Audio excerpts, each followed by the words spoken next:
Hey everyone, welcome to today's Explainer. We're diving straight into the science of urban heat, and more importantly, how we can actually beat it. We're going to start incredibly small, looking at the microscopic material science of individual roof tiles, and then we'll zoom way out to look at massive citywide climate models. Seriously, if you've ever stepped outside on a sweltering July day and felt like the concrete was literally baking you alive, stick around. We're getting into exactly why that happens and some of the really elegant solutions scientists are testing right now. So here's our quick roadmap for today. We'll hit the urban heat trap, what are cool roofs, check out some materials in Turkey, look at the London climate model, do a showdown of cool roofs versus the rest, and finish up with the global big picture. All right, let's jump right into Section 1, the urban heat trap.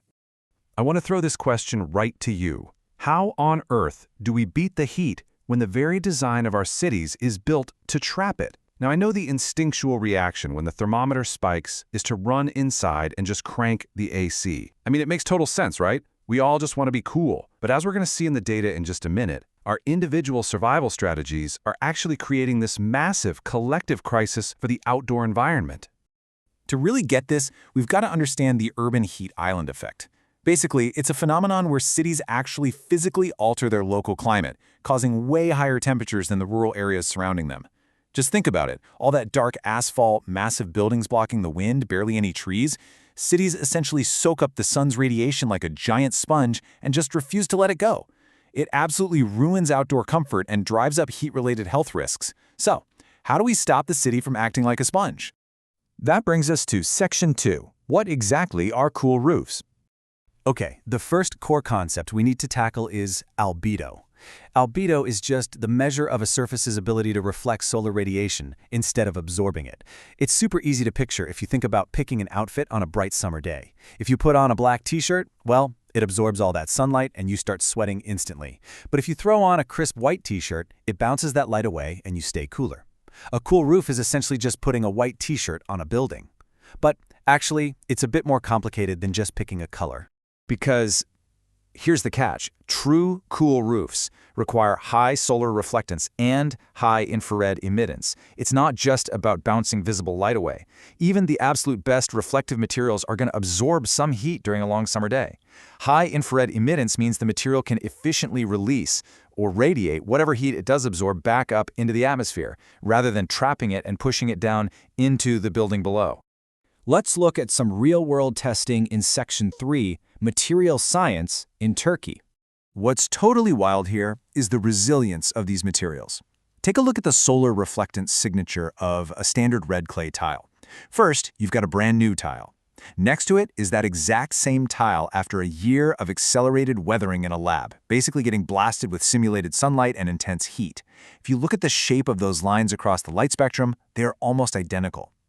This is huge because it proves these roofing materials can actually maintain their performance over time, which is absolutely crucial if we're going to rely on them to cool our cities long term. Now, let's look at the hard numbers. The white, shiny ceramic tile is the undisputed champion here, reflecting almost 78% of the sun's energy. But glance down at the bottom. Black corrugated bitumen reflects a miserable 3.6%. It's literally absorbing almost everything. And interestingly, researchers from Istanbul Technical University pointed out a major trap that we need to watch out for: metals. Metal roofs, like aluminum, have great initial reflectance, sometimes over 60%. But remember our definition? They have terrible infrared emittance. They reflect the light but trap the heat they do absorb, causing their surface temperatures to just skyrocket. So a true cool roof has to be a highly reflective non-metal, like that white ceramic. Moving on to Section 4, the London climate model, where we test this out on a massive scale. This brilliantly illustrates our ultimate stress test. This is a climate model mapping out the greater London area. The researchers basically asked what happens if we apply different interventions across the entire city during the 2 hottest days of London's brutal 2018 summer. They modeled it all, modifying roof albedo, adding vegetation, putting up solar panels, and maximizing air conditioning. They wanted to know definitively which intervention actually wins when you scale it up to a whole metropolis. It's time for the results in Section 5, cool roofs versus the rest. Okay, this data paints a really surprising picture. When deployed across the entire city, cool roofs absolutely crush the competition, dropping the average outdoor air temperature by 1.2 degrees Celsius. Solar panels take second place with a half-degree drop. But look at air conditioning. Pumping massive amounts of AC across the city to keep everyone cool inside actually increases the outdoor temperature by 0.15 degrees Celsius and up to a full degree in the dense city center. Why? Because AC units don't just magically delete heat, they literally pump it out of your living room and dump it into the streets. Your instinct to crank the AC is, quite literally, baking your neighbors. Now, I know what you're thinking. What about green roofs? Everybody loves the idea of rooftop gardens, right? Well, this study revealed some pretty incredible cognitive dissonance about them. Yes, they do provide daytime cooling because plants release moisture into the air, but dirt and soil have high thermal mass, so they soak up the sun all day, and at night, right when the city is desperately trying to cool down, those green roofs slowly release all that trapped heat, which significantly warms the city back up. The result? A completely net zero daily effect on the outdoor temperature. They're basically just shifting the heat from the daytime to the nighttime. I do want to take a quick second to talk about the silver medal winner of the London study, solar panels. They're actually fascinating because they act as this passive-active strategy. First, they physically shade the roof, giving us that half-degree overall temperature drop. But second, they capture incoming solar radiation, what scientists call sensible heat flux, and instead of just reflecting it, they actively convert it. Into what? Electricity.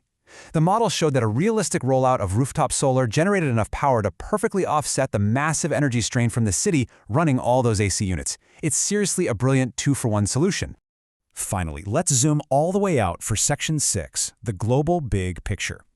The most crucial point here is captured in just this single number, 1%.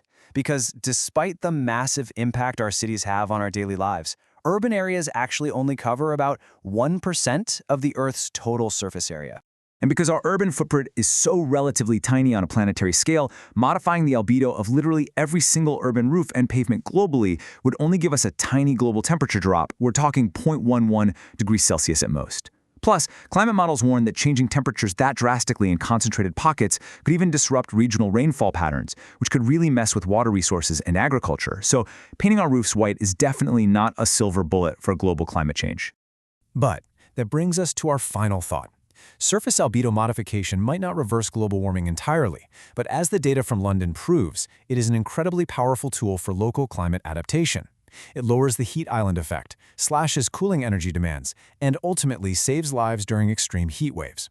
So, if a solution is this effective at protecting our immediate local environments, isn't it time we started paying a bit more attention to what's right above our heads? Thank you so much for joining me for this explainer. Keep learning, and I'll catch you next time.